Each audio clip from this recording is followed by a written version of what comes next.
बंदी छोड़ सतगुरु रामपाल जी परमेश्वर जी की जय हो।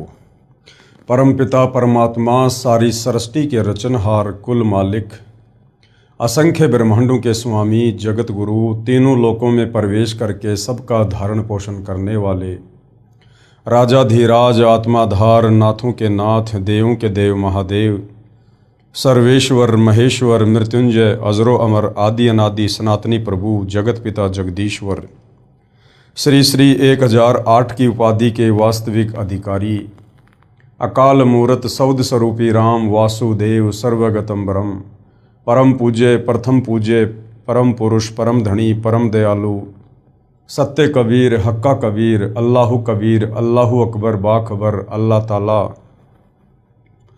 जगत के तारणहार जगत के मुक्तिदाता जगत के जगन्नाथ हारे के सहारे हिंदुओं के राम मुसलमानों के अल्लाह सिखों के वाहिगुरु ईसाइयों के मसीह दया के सागर दयानिधि करुणा के सागर करुणानिधि स्वयंभू परिभू संकट मोचन कष्ट हरण मंगल करण दुख भंजन अविगत कबीर निर्विकार निर्विषम परमात्मा अलय अलेख सतगुरु आदि अनादि सतगुरु असली मर्यादा पुरुषोत्तम असली राम असली कृष्ण असली घनश्याम असली मुरारी राजाओं के राजा महाराजाओं के महाराजा शहंशाहों के शहंशाह सम्राटों के सम्राट भगवानों के भगवान अल्लाहों के अल्लाह प्रभुओं के प्रभु मसीहाओं के मसीह सच्चे वाहिगुरु बाबाओं के बाबा पीरों के पीर सेठों के सेठ जगत सेठ सावड़सा सेठ सर्वगुण संपन्न अनंत कोटि कलाओं के स्वामी अनंत कोटि ब्रह्मांडों के नायक योगियों में महायोगी ध्यानियों में महाध्यानी सिद्धों में परम सिद्ध ज्ञानियों में तत्वज्ञानी ब्रह्म ज्ञानी महाज्ञानी परम ज्ञानी सर्वश्रेष्ठ ज्ञानी विज्ञानी युवा कबीर समर्थ कबीर असमवात अमित ओजा सच्चे रहनुमा करीम अल्लाह सुभान अल्लाह दुनिया के अंतिम पैगंबर 8 सितंबर 1951 से गांव धनाना जिला सोनीपत हरियाणा भारतवर्ष की पावन भूमि पे प्रकट रियल कल्कि भगवान श्री नारायण साकार हरि श्री बाबा साहिब नूर अनंत परमात्मा सच्चे दरवेश सच्चे बाखबर संत श्रोमणी सतगुरु रामपाल जी परमेश्वर जी के चरण कमल में आप और हम सभी भाई बहनों का अनंत कोटि दंडवत प्रणाम। सत्साई भाई और बहनों, बहुत बड़ी दया बहुत बड़ी मेहर पूज्य गुरुदेव भगवान की परमेश्वर रामपाल जी की, जिनके शुभ आशीर्वाद से विशेष आशीर्वाद से आप और हम सभी परमात्मा चाहने वाली आत्माओं को अध्यात्म के विषय में भक्ति मार्ग के विषय में वो गूढ़ गहन जानकारियाँ प्राप्त हो रही हैं, जो जानकारियाँ हम सदियों से जानने के इच्छुक थे। यानी परमात्मा कौन है, कैसा है, कहाँ है, वो साकार है या वास्तव में निराकार है, उसकी प्राप्ति का मार्ग क्या है। आज भाई और बहनों, परमेश्वर रामपाल जी के आशीर्वाद से उनके सत्संगों का संग्रह पवित्र पुस्तक ज्ञान गंगा, इस पुस्तक में हमें उन तमाम सवालों के जवाब मिल चुके हैं। तो भाई और बहनों, ये पवित्र पुस्तक ज्ञान गंगा ये सर्व धर्मों के सर्व धर्म शास्त्रों के ज्ञान से प्रमाणित है और इस पवित्र पुस्तक ज्ञान गंगा को पढ़ने के बाद ही हम वास्तव में भक्ति मार्ग के विषय में, अध्यात्म के विषय में, आत्म और परमात्म ज्ञान के विषय में जान सकते हैं, समझ सकते हैं। दूसरा कोई विकल्प, कोई तरीका धरती पर नहीं है, क्योंकि हमारे नादान ज्ञानहीन धर्मगुरु ये संस्कृत भाषा के ज्ञाता अवश्य थे, परंतु इनको तत्व ज्ञान नहीं था और तत्व ज्ञान के अभाव में किसी भी धर्म के किसी भी सदग्रंथ को नहीं समझा जा सकता, क्योंकि अपने द्वारा रची गई सृष्टि का ज्ञान परमात्मा स्वयं ही धरती पर तत्वदर्शी संत बनकर समझाता है। इसलिए इस पृथ्वी 21 ब्रह्मांड का कोई भी प्राणी, चाहे ब्रह्मा विष्णु महेश ही क्यों ना हो, जब गीता का ज्ञान देने वाला काल ब्रह्म खुद गीता जी में कह रहा है कि अर्जुन, यहाँ विचार काल में तेरे को गीता का ज्ञान देते समय मुझे भी इस कंप्लीट सृष्टि रचना का ज्ञान नहीं है, इसका आदि और अनादि मुझे भी नहीं पता है। तो भाई और बहनों, जब स्वयं 21 ब्रह्मांड का स्वामी काल निरंजन अपने आप को तत्व ज्ञान समझाने के विषय में असमर्थ जाहिर कर रहा है, तो बाकी ब्रह्मा विष्णु महेश दुर्गा ये जितने भी आचार्य, शंकराचार्य, देवी देवता, ये सब उसके अधीन है, उसके नीचे हैं। इसलिए भाई और बहनों, अपने द्वारा रची गई सृष्टि का ज्ञान, सर्व ब्रह्मांडों का ज्ञान जो है कबीर परमेश्वर सतलोक से चलकर स्वयं ही इस पृथ्वी पर प्रकट होकर हमें समझाते हैं, बताते हैं। और निसंदेह आज वही कबीर परमेश्वर सतगुरु रामपाल जी के रूप में धरती पर प्रकट हैं और सन 1994 से अपने द्वारा रची गई सृष्टि का ज्ञान हमें करवा रहे हैं। और भाई और बहनों, इस ज्ञान को अच्छे से समझे बिना, हृदय में समाये बिना हम भक्ति मार्ग पर दृढ़ होकर एक नेक और सच्चे भगत नहीं बन सकते हैं। हम शतलोक जानने योग्य भगत नहीं बन सकते हैं। तो उसके लिए सृष्टि रचना को जानना, पढ़ना, समझना बहुत ज़रूरी है। इस पवित्र पुस्तक ज्ञान गंगा पर आज हमारा ये 31वें नंबर का वीडियो है। और इस पुस्तक में भी पहले सृष्टि रचना को हम अच्छे से पढ़ चुके हैं, जान चुके हैं।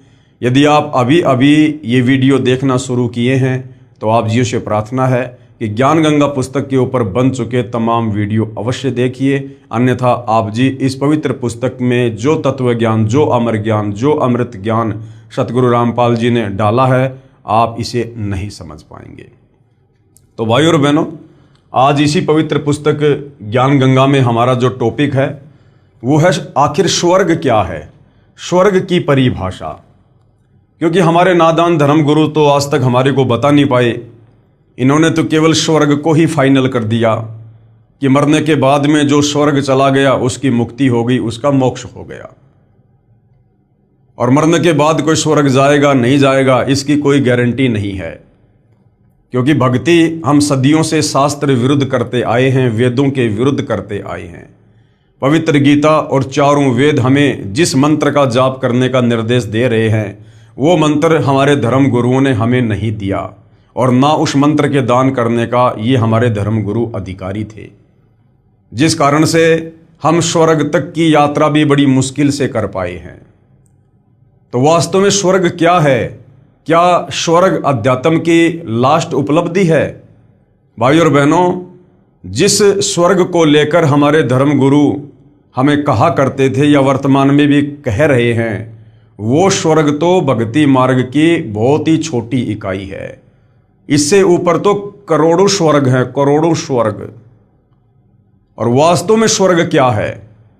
वास्तव में स्वर्ग सतलोक है, सचखंड है, जहां जाने के बाद फिर वापस लौटकर जन्म और मरण में नहीं आना, 184 योनियों में गधे, कुत्ते, सूअर के शरीर धारण करके कष्ट नहीं उठाना, जिस स्वर्ग में जाने के बाद फिर कभी नरक में नहीं जाना।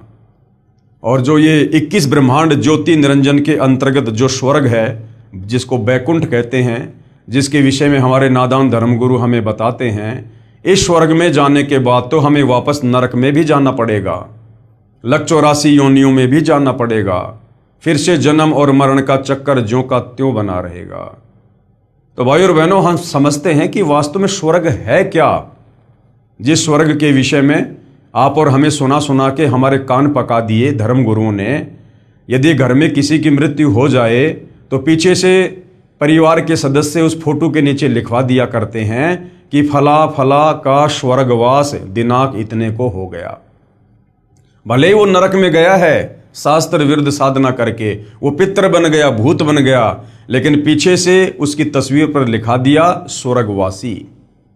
तो भाई और बहनों, ये वास्तव में स्वर्ग क्या है? जब तक हम इसकी जड़ तक नहीं पहुंचेंगे हमारी आस्था इससे नहीं हटेगी।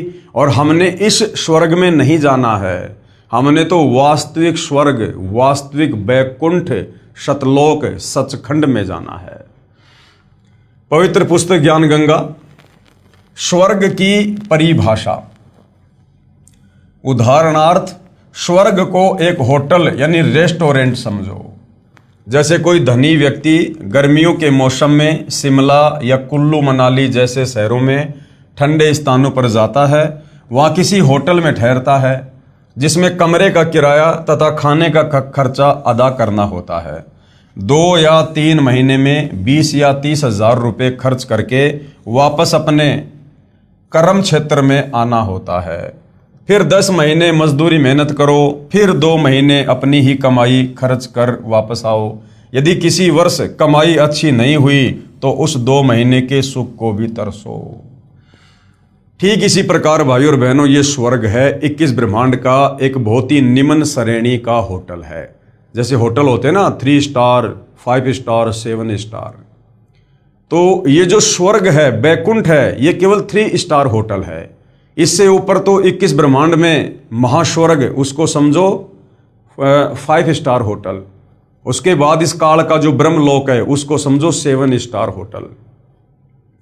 तो गुरुदेव ने क्या समझाया, क्या बताया कि जिस प्रकार कोई धनी व्यक्ति या कोई मेहनत मजदूरी करने वाला व्यक्ति साल के 10 महीने तो मेहनत मजदूरी करता है और उसके बाद 2 महीने गर्मियों में अपने परिवार के साथ या स्वयं किसी ठंडे स्थान पर चला जाता है घूमने के लिए, और जितने पैसे वो लेकर जाएगा, जितने पैसे होटल में जमा करवाएगा, क्योंकि वहां घूमने जाएगा तो वहां पर होटल किराए पे लेना पड़ेगा, तो जितने पैसे वो वहां होटल में, रेस्टोरेंट में जमा करवाएगा, उसे उतने ही दिन रुकने दिया जाएगा और उसे उतना ही भोजन दिया जाएगा।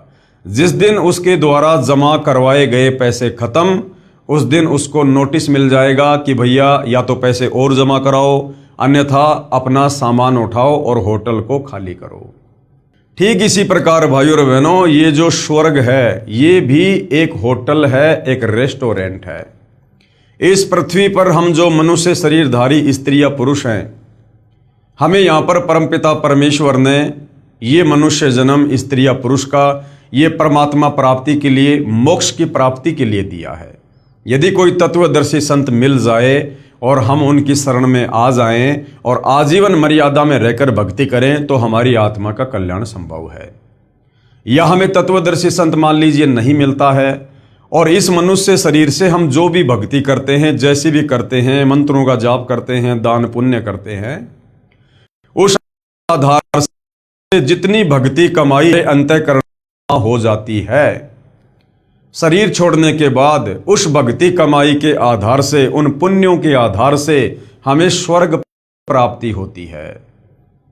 पास में भक्ति रूपी धन है, उस हिसाब से मुझे स्वर्ग में रहने दिया जाएगा, मुझे वहां की सुख सुविधाओं को भोगने दिया जाएगा।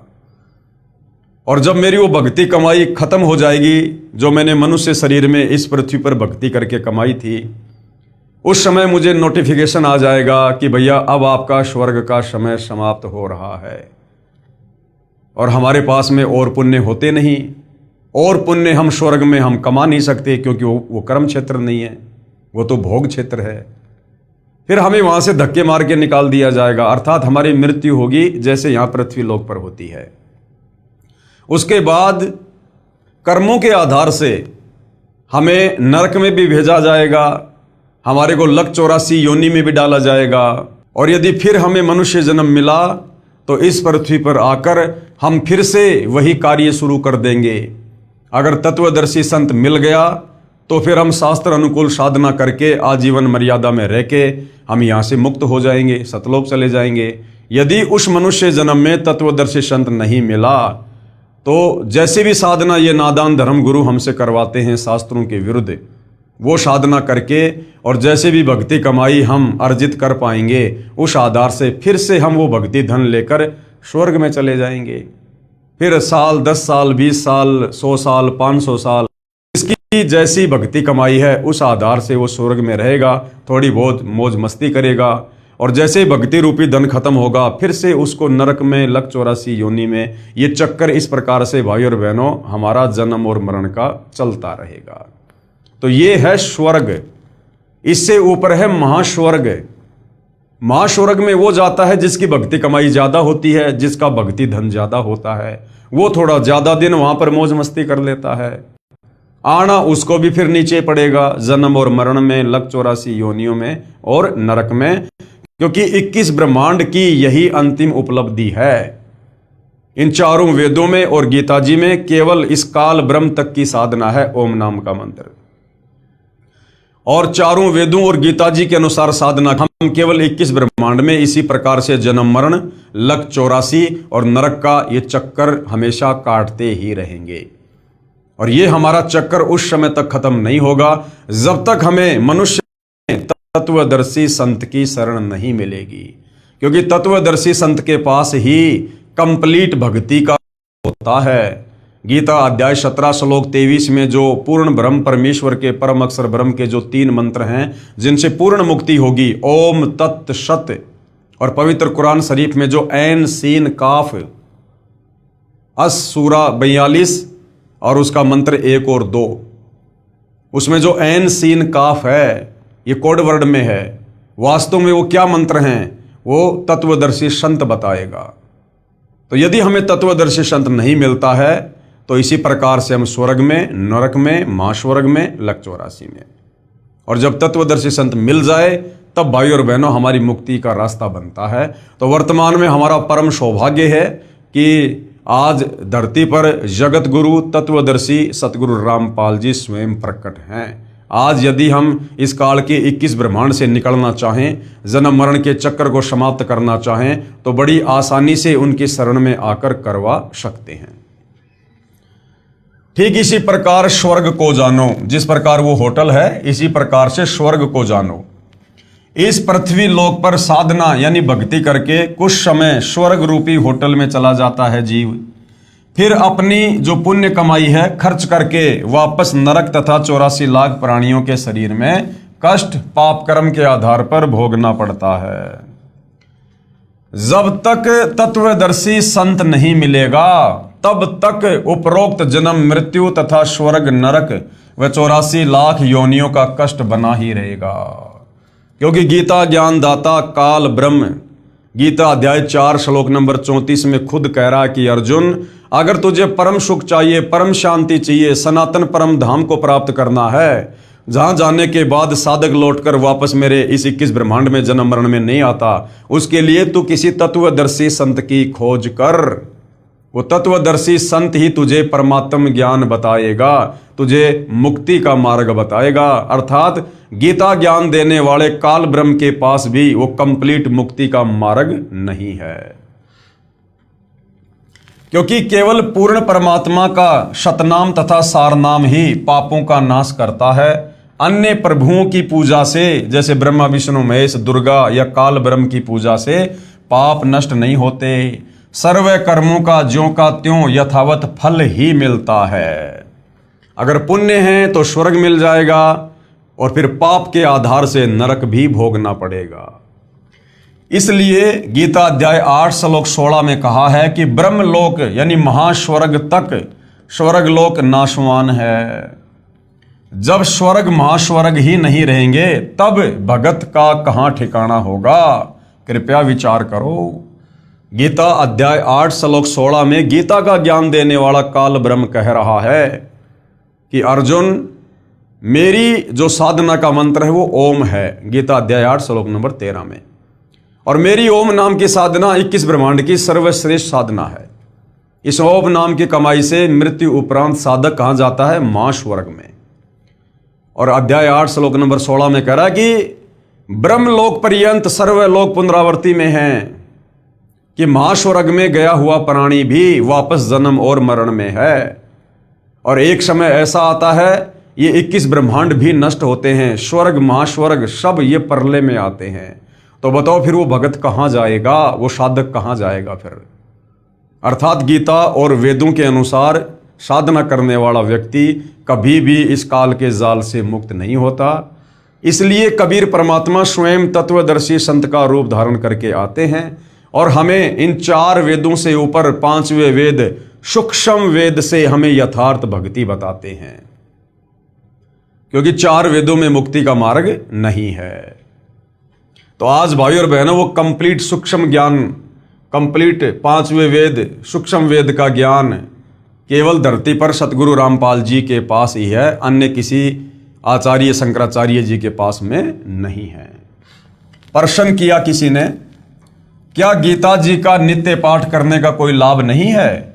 जो दान करते हैं, जैसे कुत्ते को रोटी, भूखे को भोजन, चींटियों को आटा, तीर्थों पर भंडारा आदि करते हैं, क्या ये भी व्यर्थ है? तो गुरुदेव भगवान ने क्या जवाब दिया? उत्तर, धार्मिक सदग्रंथों के पठन पाठन से ज्ञान यज्ञ का फल मिलता है।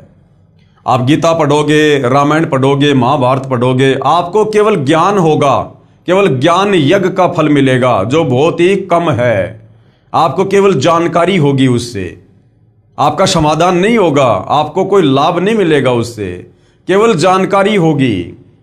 तो धार्मिक सदग्रंथों के पठन पाठन से ज्ञान यज्ञ का फल मिलता है। यज्ञ का फल कुछ समय स्वर्ग या जिस मकसद से किया उसका फल मिल जाता है, परंतु मोक्ष नहीं मिलेगा। नित्य पाठ करने का मुख्य कारण यह होता है कि सदग्रंथों में जो साधना करने का निर्देश है तथा जो न करने का निर्देश है, उसकी याद ताजा रहे कि भगवान हमें क्या बता रहे हैं, हमें प्रतिदिन किस प्रकार से इस संसार में रहना है, क्या क्या हमने करना है, क्या क्या नेक नीति और सदाचार अपनाना है। हमें सदग्रंथों के पठन पाठन से हमें केवल इस बात का ज्ञान होता है, हमारी याद जो है वो ताजा बनी रहती है। कभी कोई गलती ना हो जाए जिससे हम वास्तविक मकसद त्याग कर, गफलत करके, शास्त्र विधि त्याग कर मनमाना आचरण यानी पूजा ना करने लग जाएं, तथा मनुष्य जीवन के मुख्य उद्देश्य की याद बनी रहे कि मनुष्य जीवन का मूल उद्देश्य आत्म कल्याण ही है, जो शास्त्र अनुकूल साधना से ही संभव है। तो शास्त्रों के पठन पाठन से केवल हमें इतना ही लाभ है कि हमें ज्ञान होगा और ज्ञान यज्ञ का फल मिलेगा। जैसे एक जमींदार को बुढ़ापे में पुत्र की प्राप्ति हुई, किसान ने सोचा जब तक बच्चा जवान होगा, अपने खेती बाड़ी के कार्य को संभालने योग्य होगा, कहीं मेरी मृत्यु ना हो जाए। इसलिए किसान ने अपना अनुभव लिख कर छोड़ दिया तथा अपने पुत्र से कहा कि पुत्र, जब तू जवान हो तब अपने खेती बाड़ी के कार्य को समझने के लिए इस मेरे अनुभव के लेख को प्रतिदिन पढ़ लेना, तथा अपनी जो कृषि करना। पिताजी की मृत्यु के उपरांत किसान का पुत्र प्रतिदिन पिताजी के द्वारा लिखे अनुभव के लेख को पढ़ता, परंतु जैसा उसमें लिखा है वैसा कर नहीं रहा है। वह किसान का पुत्र क्या धनी हो सकता है? कभी नहीं। वैसे ही करना चाहिए जो पिताजी ने अपना अनुभव लिखा है। तो भाई और बहनों, इसी प्रकार जो पवित्र गीता जी हैं, चारों वेद है, इसमें हमारे परमपिता परमेश्वर सर्वसृष्टि रचनहार परम अक्षर ब्रह्म ने, कबीर देव ने स्वयं या फिर अन्य के माध्यम से इसमें परमेश्वर ने भक्ति विधान लिखवाया है, भक्ति अनुभव लिखवाया है कि कौन सी भक्ति करने से हमारी आत्मा का कल्याण होगा, कौन से भक्ति मंत्रों का जाप करने से हम काल के जन्म मरण के कष्टों से बाहर निकल सकते हैं। ये कंप्लीट भक्ति का जो सिलेबस है ये इन धार्मिक सदग्रंथों में है, पवित्र गीता में है और वेदों में है। वेद को हो चाहे गीता को हो, बात एक ही है, क्योंकि चारों वेदों का सार पवित्र गीता जी है। अब जो हमारे परमपिता परमेश्वर ने हमारी आत्मा के कल्याण के लिए उस पवित्र गीता में जिस भक्ति को करने का, जिन मंत्रों को जाप करने का निर्देश दिया है, हम वो तो कर नहीं रहे और केवल प्रतिदिन गीता जी का पाठ कर रहे हैं, तो क्या उससे हमारी मुक्ति होगी? कभी नहीं होगी। हमने वैसा ही करना पड़ेगा जैसे हमारे परमपिता परमेश्वर ने मुक्ति के लिए उसमें भक्ति विधि लिखी है, जो भक्ति मंत्र जाप करने को दिया है, हमने उसी अनुसार साधना करनी होगी। ठीक इसी प्रकार पवित्र गीता जी के पाठ को तो श्रद्धालु नित्य कर रहे हैं, परंतु भक्ति साधना सदग्रंथ के विपरीत कर रहे हैं। इसलिए गीता अध्याय 16 श्लोक 23-24 के अनुसार व्यर्थ साधना है। अब चारों वेदों में और गीता जी में केवल एक ओम मंत्र के जाप का निर्देश है, केवल एक ओम मंत्र जो सीधा सीधा लिखा हुआ है। गीता अध्याय 8 श्लोक नंबर 13, गीता ज्ञानदाता काल ब्रह्म अपनी साधना का मंत्र बता रहा है कि ओम इति एक अक्षर, कि मुझ काल की साधना का तो केवल एक ओम अक्षर है बस। ब्रह्म व्यवहारण माम अनुस्मरण ये परियाति तजन देहम सयाति परमाम गतम, कि भाई अर्जुन, मुझ काल की साधना का तो केवल ये कि ओम मंत्र है, जो इसका बोल बोल कर उच्चारण करके अंतिम श्वास तक जाप करेगा वो मेरे ब्रह्मलोक में आ जाएगा। तो ओम नाम की साधना करने वाला ये कहां जाएगा? महास्वर्ग में जाएगा, ब्रह्मलोक में जाएगा, फिर वापस जन्म मरण में रहेगा। फिर गीता अध्याय 17 श्लोक नंबर 23 में कहा है कि अर्जुन, उस पूर्ण परमेश्वर का जो मंत्र है उसका मंत्र है ओम तत् सत इति निर्देशय ब्रह्मण त्रिविध समर्थय, कि उस पूर्ण परमेश्वर की भक्ति का तो भाई 3 मंत्र का जाप है, ओम तत् सत। अब ओम तो सीधा सीधा काल का है, तत् और सत ये सांकेतिक है, कोड वर्ड में है। अब ये कौन बताएगा? गीता ज्ञानदाता कहता भैया इसके विषय में मुझे भी नहीं पता, ये तत् और सत क्या है, इसके पीछे कौन से मंत्र छुपे हुए हैं, इसकी जानकारी अर्जुन मुझे नहीं है। तो अर्जुन ने कहा कि फिर वो जानकारी कौन देगा?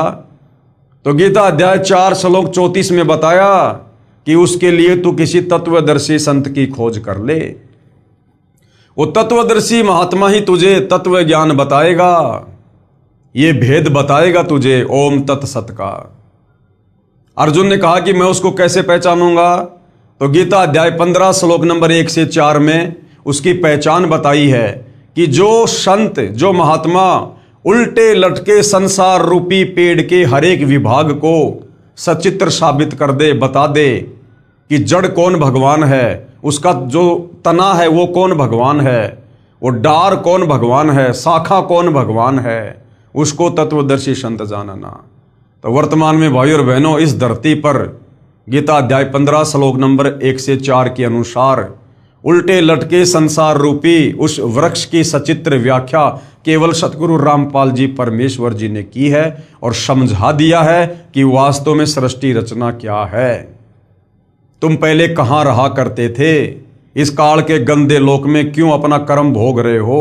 क्यों जन्म मरण के चक्कर में पड़े हो? क्यों गधे कुत्ते सुअर बन रहे हो? आज ये तुम्हें मनुष्य जन्म दे के राजा बना रहा है, कल को लक 84 में गधा बना देगा, सुअर बना देगा। ये इस प्रकार से तुम्हें धोखा देकर अपना स्वार्थ सिद्ध कर रहा है, क्योंकि इस काल को प्रतिदिन 1 लाख मानव शरीरधारी आत्माओं के सूक्ष्म शरीर से निकली वासना खाने का श्राप लगा हुआ है। ये सृष्टि रचना सुनेंगे, समझेंगे, तब हमें पूरा माजरा समझ में आएगा। जैसे तीनों गुणों रजगुण ब्रह्मा जी, सतगुण विष्णु जी, तमगुण शिव जी की पूजा गीता अध्याय 7 श्लोक 12 से 15 तथा 20 से 23 में मना है। खुद ये गीता ज्ञान देने वाला काल ब्रह्म गीता अध्याय 7 श्लोक 12 से 15, 20 और 23 में अपने तीनों बेटों की साधना ब्रह्मा विष्णु महेश की पूजा के लिए भी मना कर रहा है। और विशेषकर हिंदू समाज 90% ब्रह्मा विष्णु महेश के पीछे लगा हुआ है। तो किसकी गलती है ये हमारे नादान तत्व ज्ञानहीन धर्म गुरुओं की, जो तत्व ज्ञान के अभाव में इन शास्त्रों का निष्कर्ष नहीं निकाल पाए और पूरे भगत समाज को, परमात्मा चाहने वाली आत्माओं को इन्होंने शास्त्र विरुद्ध घटिया साधना पर लगा दिया, शास्त्रों के विरुद्ध साधना करवा रहे हैं। तथा श्राद्ध निकालना अर्थात ये पितृ पूजा, पिंड भरवाना, फूल अस्थियां उठाकर गंगा में ये क्रिया करवाना, 13वीं 17वीं महीना 6 माही वर्षी आदि करना गीता अध्याय 9 श्लोक 25 में मना है। तो भाइयों और बहनों, हमारे शास्त्र क्या कह रहे हैं, जिनमें भक्ति का अनुभव है, और हम कर क्या रहे हैं? यदि हम गीता जी के विरुद्ध साधना करेंगे, गीता जी के विरुद्ध मंत्रों का जाप करेंगे, तो चाहे हम कितना ही गीता जी का नित्य पाठ कर लें, हमारी मुक्ति उस पाठ से नहीं है। व्रत रखना गीता अध्याय 6 श्लोक 16 में मना किया है। लिखा है कि हे अर्जुन, योग यानी भक्ति न तो बिल्कुल न खाने वाले की, न खाना अर्थात व्रत रखना सिद्ध होता है, न तो बिल्कुल न खाने वाले का सिद्ध होता है, अर्थात जो व्रत करते हैं उनकी भक्ति साधना कभी भी सफल नहीं होती है, अर्थात व्रत रखना मना है। भूखों को भोजन देना, कुत्तों आदि जीव जंतुओं व पशुओं को आहार कराना आदि बुरा नहीं है, परंतु पूर्ण संत के माध्यम से उनकी आज्ञा अनुसार दान तथा यज्ञ आदि करना ही पूर्ण लाभदायक है। ठीक है, आपके घर के बाहर कोई गाय आ जाए, कोई कुत्ता आ जाए, घर पे रोटी है तो दे दो, उनको डाल दो, कोई दिक्कत नहीं है। लेकिन यदि आप ये सोचो कि गायों को चारा खिलाने से, कुत्तों को रोटियां खिलाने से, चींटियों के बिल में आटा डालने से ही मुझे लाभ मिलेगा, पुण्य मिलेगा, मेरी मुक्ति होगी, तो ये हमारी बहुत बड़ी गलतफहमी है। देखो भाइयों और बहनों, लक 84 योनियों में जितने भी जीव जंतु और प्राणी हैं, उन सब का पेट कबीर परमात्मा भरता है। उनको जन्म देने से पहले अंतिम समय तक वो क्या खाएंगे क्या पिएंगे, सारी व्यवस्था परमात्मा ने सबकी करके रखी हुई है। कोई हमारे भरोसे नहीं आता। माँ के गर्भ में पल रहा बच्चा अपने बाप या माँ के भरोसे बाहर नहीं आता, वो अपनी किस्मत परमात्मा से लिखवा कर लाता है।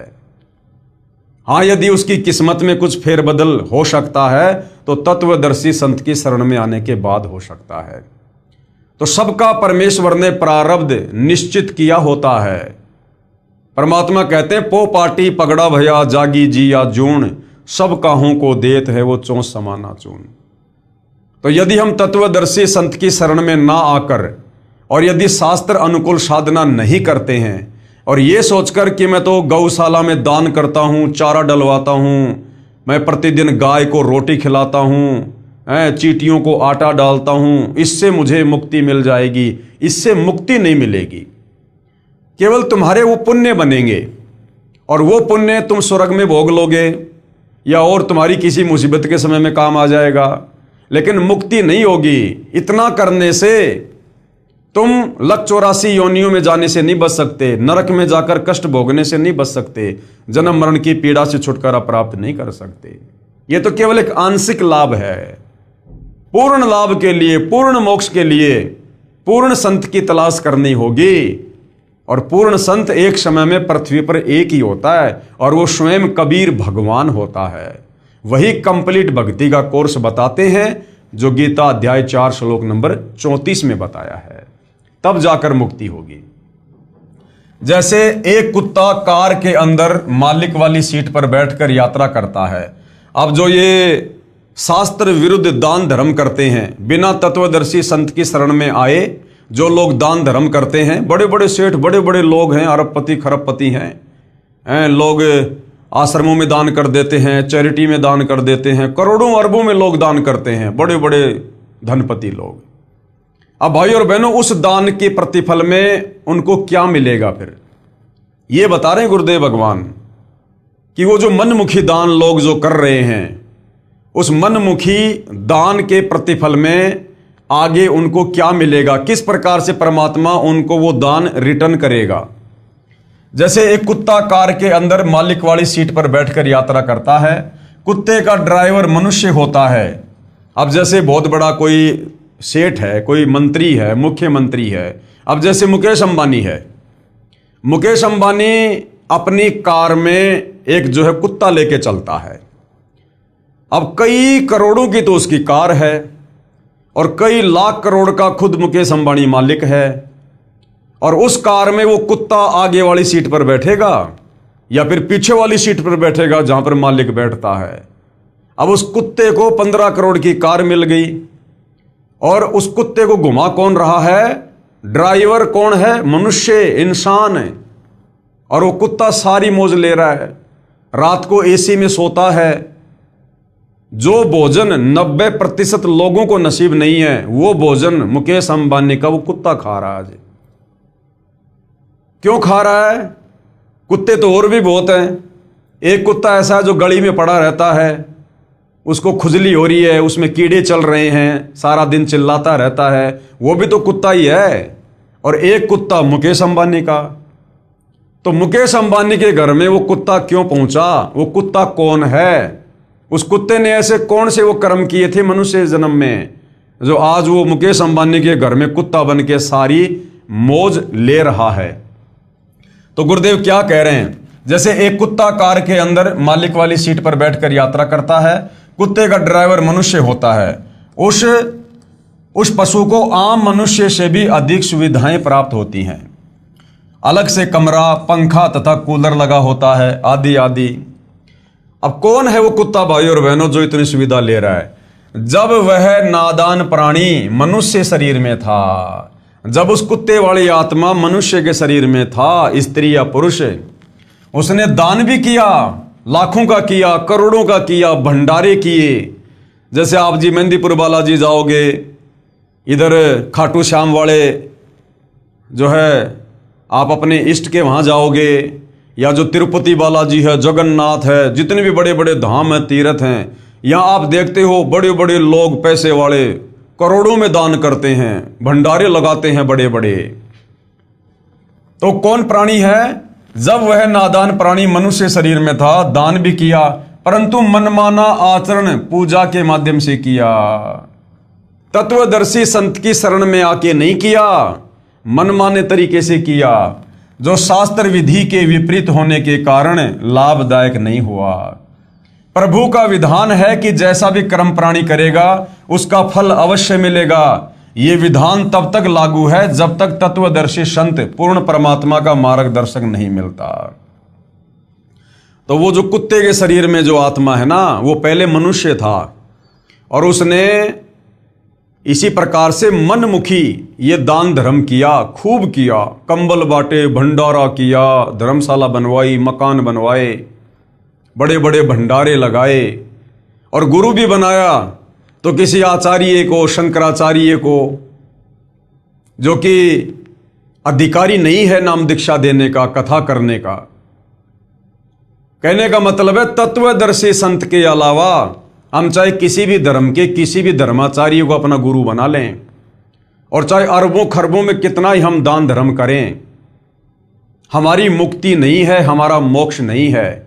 वो किया हुआ दान धर्म हमें अगले जन्म में मिल जाएगा, जैसे अनिल अंबानी के उस कुत्ते को मिल रहा है, वो कुत्ते के शरीर में मिल जाएगा। अब कुत्ते का शरीर छूटने के बाद उस भाई का जन्म हो गया फिर सूअर के घर में, फिर क्या मिलेगा उसको? अब सूअर को कौन 15 करोड़ की गाड़ी में घुमाएगा? तो ऐसे ये काल हमारी दुर्गति करता है, हमारे को धोखे में रखता है। अगर वो नादान प्राणी, अगर वो तत्वदर्शी संत की शरण में होता और फिर यदि वो अपने गुरु के बताए अनुसार दान धर्म करता तो आजीवन मर्यादा में रहता, तो उसी जन्म में उसका पीछा छूट जाता, मोक्ष प्राप्त कर लेता, सतलोक चला जाता। और किसी कारण से यदि वो रह भी जाता तो उस नादान प्राणी को वो सारी सुविधा मनुष्य के शरीर में मिलती, दोबारा परमात्मा उसको मनुष्य जन्म देता बारंबार, जब तक उसका मोक्ष नहीं हो जाता। उसको लक 84 में नहीं जाने देता तत्वदर्शी संत, तो सारी सुविधा उसको मनुष्य के शरीर में मिलती वापस है। लेकिन गुरु भी बनाया तो नकली और मनमुखी होकर दान धर्म किया, जिस कारण से वो किया हुआ धर्म तो मिल गया लेकिन वो पशु योनि में मिला उसको। जैसा जैसा कर्म प्राणी करता है वैसा ही फल प्राप्त होता है। इस विधान के अनुसार वह तीर्थों तथा धामों पर या अन्य स्थानों पर भंडारे द्वारा तथा कुत्ते आदि को रोटी डालने के कर्म के आधार पर कुत्ते की योनि में चला गया। वहां पर भी किया कर्म मिला। कुत्ते के जीवन में अपनी पूर्व जन्म की शुभ कर्म की कमाई को समाप्त करके फिर गधे की योनि में चला जाएगा।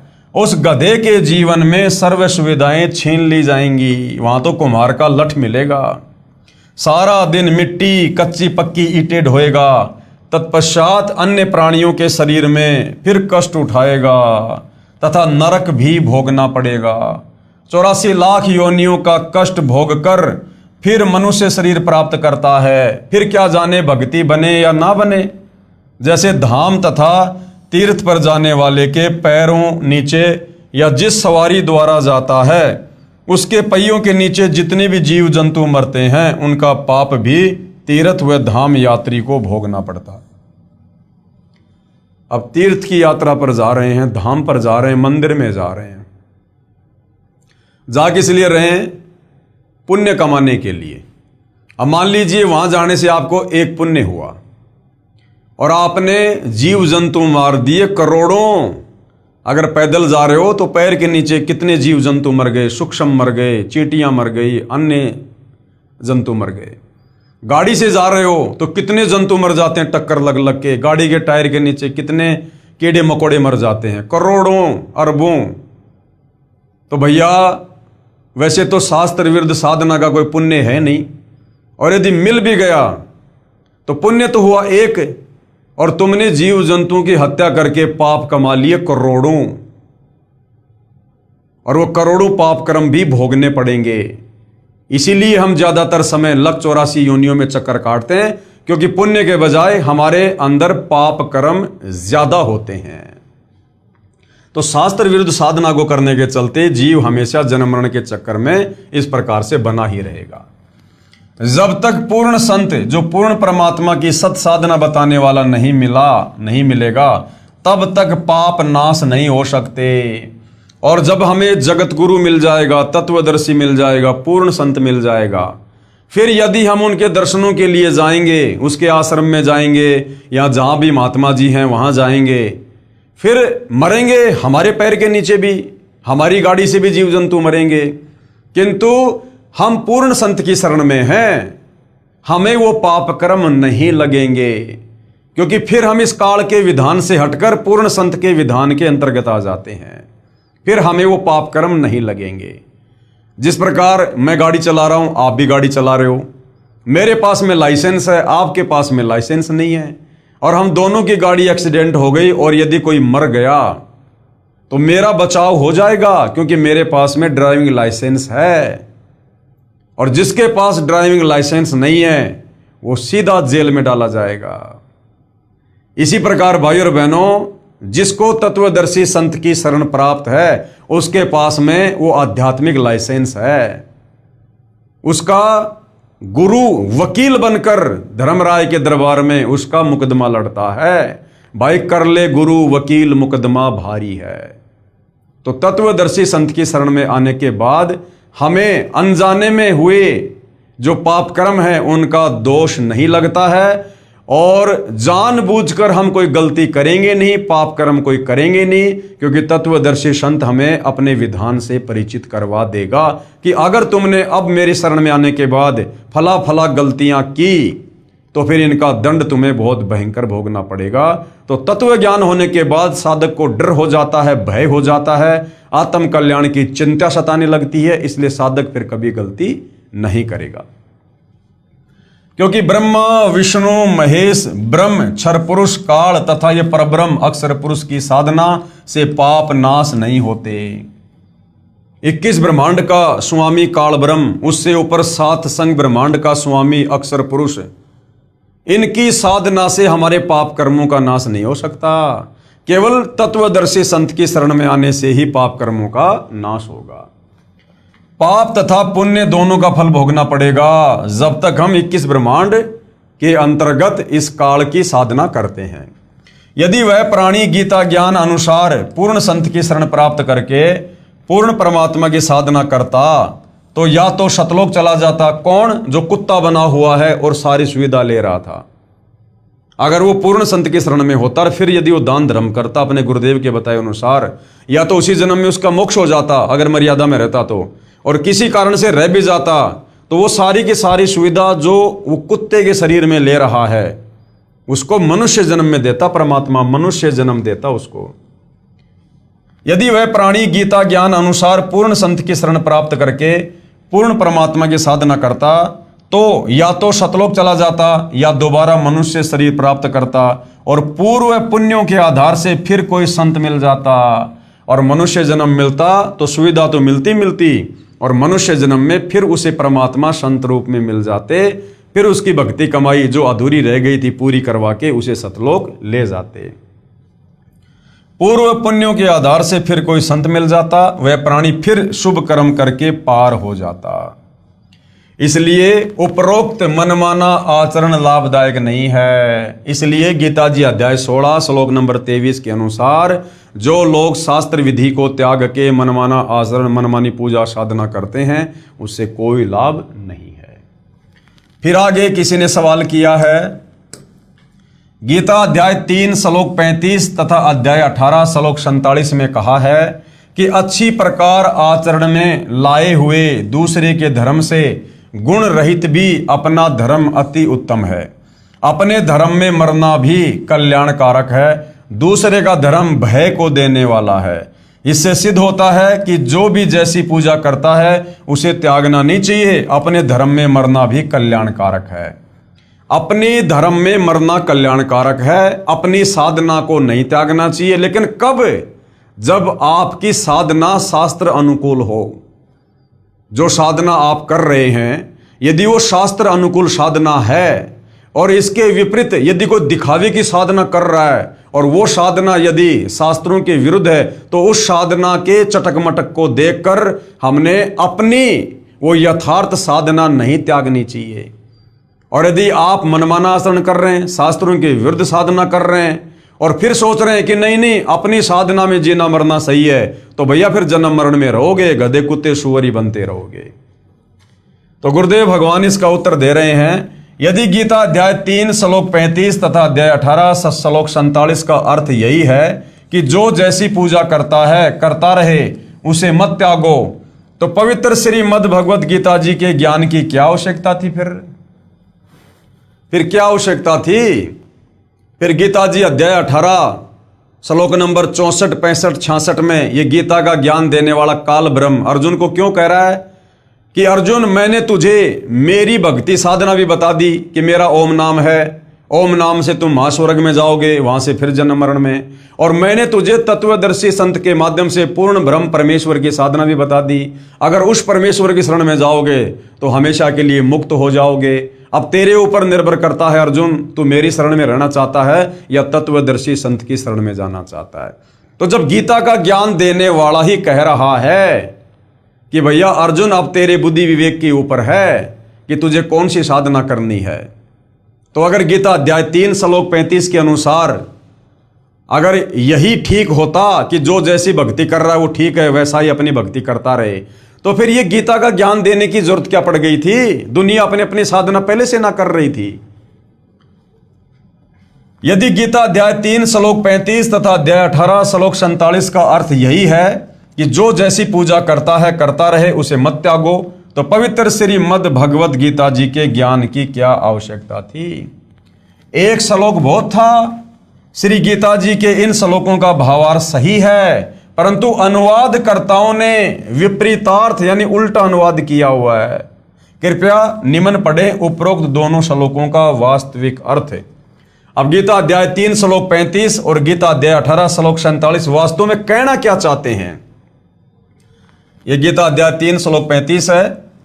यह श्लोक आप जियों के सामने है भाई और बहनों, और गुरुदेव ने प्रत्येक शब्द का यहां पर अनुवाद भी किया हुआ है। क्या है? गुण रहित अर्थात शास्त्र विधि त्याग कर स्वयं मनमाना अच्छी प्रकार आचरण में लाए हुए दूसरों की धार्मिक पूजा से अपनी शास्त्र विधि अनुसार पूजा अति उत्तम है। यदि हम वास्तव में शास्त्रों के अनुसार भक्ति साधना कर रहे हैं वेद और गीता के अनुसार, तो फिर हमने अपनी पूजा को नहीं त्यागना चाहिए। यदि कोई दूसरा व्यक्ति हमें अपनी साधना करने के लिए कह रहा है जो साधना गीता और वेदों के विरुद्ध है, और हम यदि शास्त्रों के अनुसार साधना कर रहे हैं, तो वो पूजा चाहे कितनी अच्छी लगे, कितनी चटक मटक वाली लगे, जो शास्त्र विरुद्ध है, फिर हमने अपने धर्म को, अपनी शास्त्र अनुकूल भक्ति साधना को नहीं त्यागना चाहिए। यह है गीता अध्याय 3 श्लोक नंबर 35 का अर्थ है।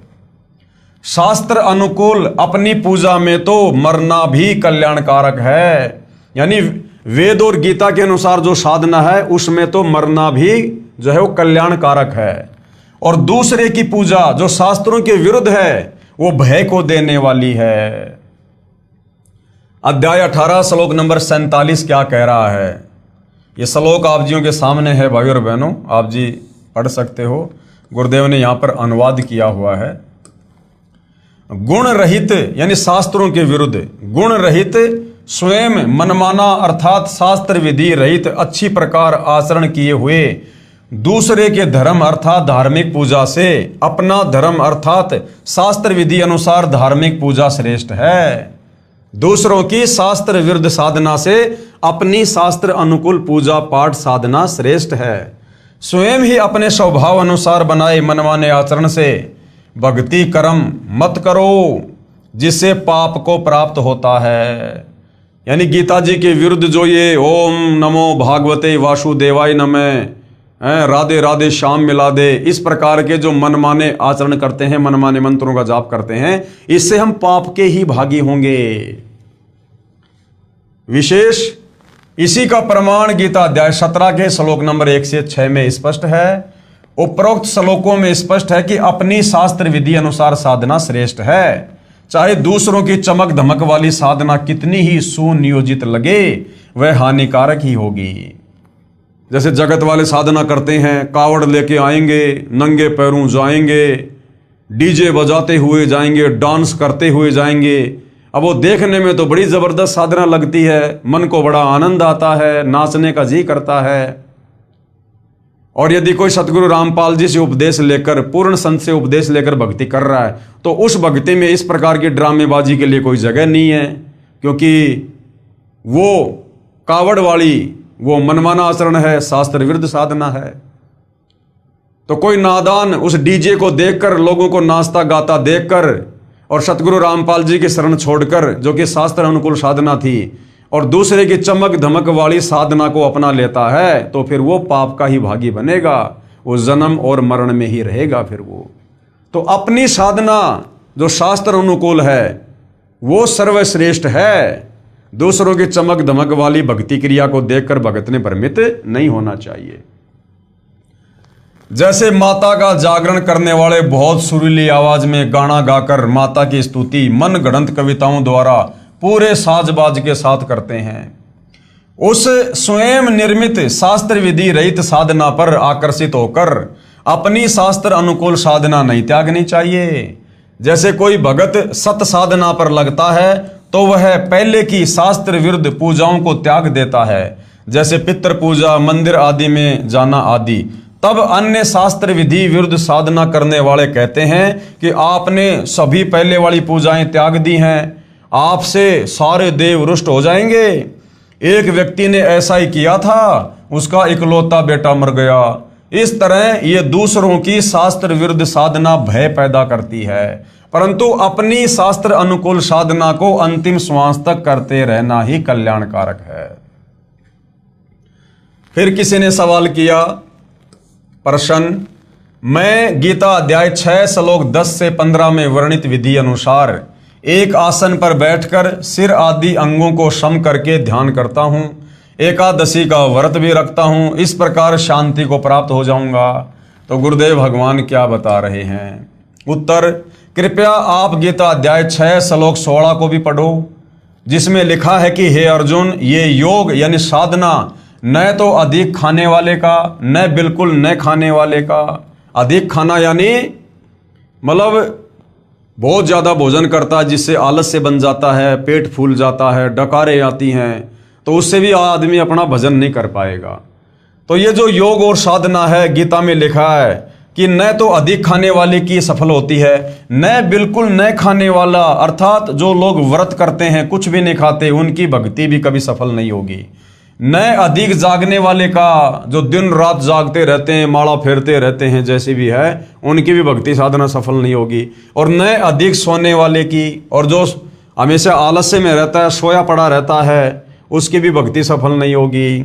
न ही एक स्थान पर बैठकर साधना करने वाले की सिद्ध होती है।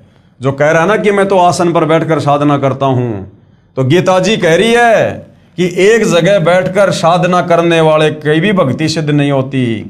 गीता अध्याय 6 श्लोक 10 से 15 तक वर्णित विधि का खंडन गीता अध्याय 3 का श्लोक 5 से 9 में किया है कि जो मूर्ख व्यक्ति समस्त कर्म इंद्रियों को हठपूर्वक रोककर, अर्थात एक स्थान पर बैठकर चिंतन करता है, वह पाखंडी कहलाता है। इसलिए कर्मयोगी यानी कार्य करते करते साधना करने वाला साधक ही श्रेष्ठ है।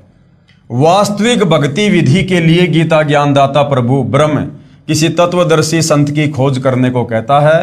गीता अध्याय 4 श्लोक 34 में इससे सिद्ध है कि गीता ज्ञानदाता यानी ये ब्रह्म द्वारा बताई गई भक्ति विधि पूर्ण नहीं है। गीता में जो भक्ति विधि इस काल ब्रह्म ने बताई है, इस प्रकार की कि आसन लगाओ, उस पर मृगछाला बिछाओ, फिर ध्यान लगाओ, ये कंप्लीट भक्ति विधि नहीं है, कंप्लीट साधना नहीं है। ये तो खुद कह रहा है कि मुझे तो कंप्लीट भक्ति के बारे में नहीं पता भाई, उसके लिए तो किसी तत्वदर्शी संत की खोज कर। अगर इसकी ये आसन लगाकर ध्यान लगाने वाली साधना ही फाइनल होती तो फिर ये किसी तत्वदर्शी संत की खोज करने को क्यों कहता।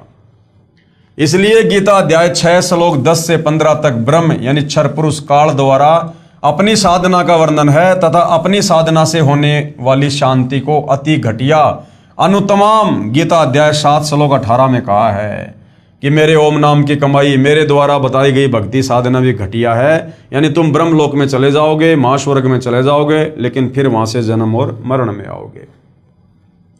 उपरोक्त अध्याय 6 श्लोक 10 से 15 में कहा है कि मन और इंद्रियों को वश में रखने वाला साधक एक विशेष आसन तैयार करे जो न अधिक ऊंचा हो न अधिक नीचा हो। उस आसन पर बैठकर चित्त तथा इंद्रियों को वश में रखकर मन को एकाग्र करके अभ्यास करे।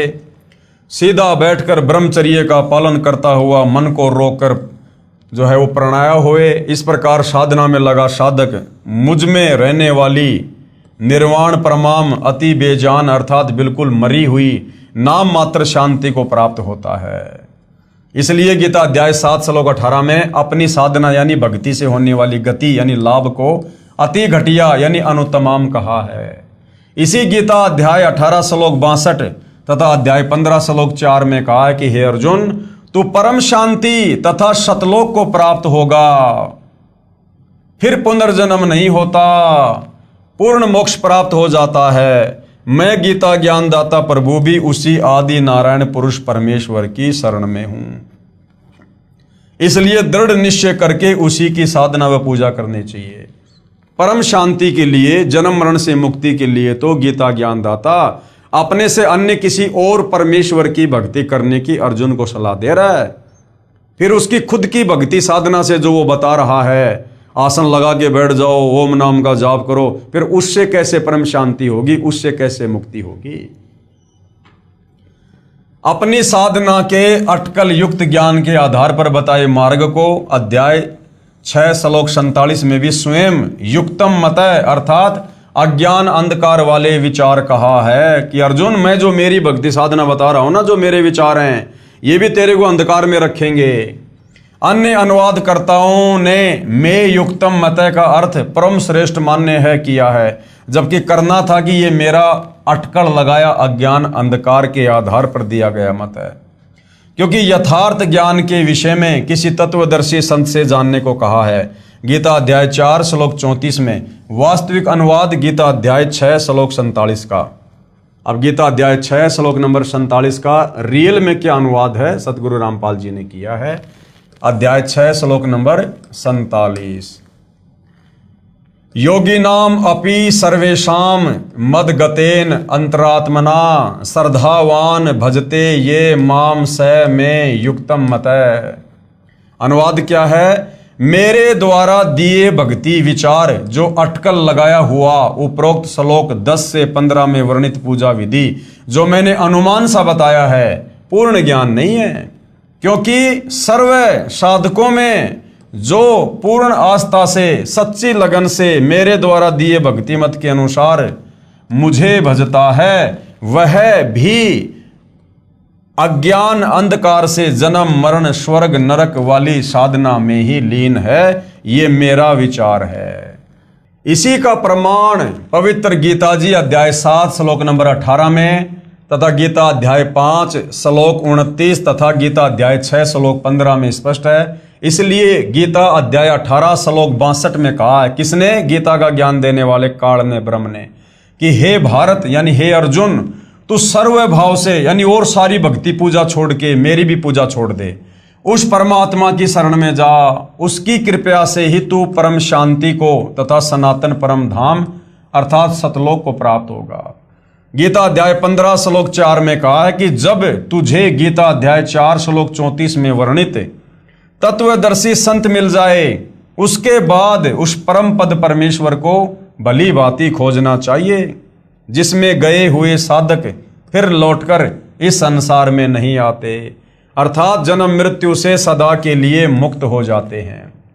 जिस परमेश्वर ने संसार रूपी वृक्ष की रचना की है, मैं भी उसी आदि पुरुष परमेश्वर की शरण में हूं, उसी की भक्ति करनी चाहिए। जब गीता का ज्ञान देने वाला काल ब्रह्म अपने से अन्य उस आदि पुरुष परमेश्वर कबीर की भक्ति के लिए कह रहा है, तो भला फिर ये अपनी भक्ति को सर्वश्रेष्ठ कैसे बता सकता है? अपनी भक्ति को तो इसने गीता अध्याय 7 श्लोक 18 में अनुत्तमाम कहा, अति घटिया, कि मेरे ओम नाम का जाप करके तुम ब्रह्मलोक में जाओगे। और अध्याय 8 श्लोक 16 में फिर कहा है कि ब्रह्मलोक गया हुआ साधक भी वापस जन्म और मरण में है, पुनरावृत्ति में है। इसलिए ऑप्शन दे दिया कि भैया अगर परम शांति चाहिए, परम शांति का मतलब है जन्म और मरण से सदा सदा के लिए झंझट खत्म। उसके लिए तो किसी तत्वदर्शी संत की खोज कर, गीता अध्याय 4 श्लोक 34 में कह रहा है। गीता अध्याय 3 श्लोक 5 से 9 में भी गीता अध्याय 6 श्लोक 10 से 15 के ज्ञान को गलत सिद्ध किया है। अर्जुन ने पूछा, प्रभु मन को रोकना बहुत कठिन है। भगवान ने उत्तर दिया, अर्जुन मन को रोकना तो वायु को रोकने के समान है। फिर यह भी कहा है कि निसंदेह कोई भी व्यक्ति किसी भी समय क्षण मात्र भी कर्म किए बिना नहीं रहता। जो महापुरुष मनुष्य समस्त कर्म इंद्रियों को हठपूर्वक ऊपर से रोककर मन से कुछ न कुछ सोचता रहता है, इसलिए एक स्थान पर हठयोग करके न बैठकर सांसारिक कार्य करते करते कर्म योग साधना करना ही श्रेष्ठ है। ये दोगला ज्ञान दे रहा है, दो प्रकार का ज्ञान दे रहा है गीता ज्ञान दाता।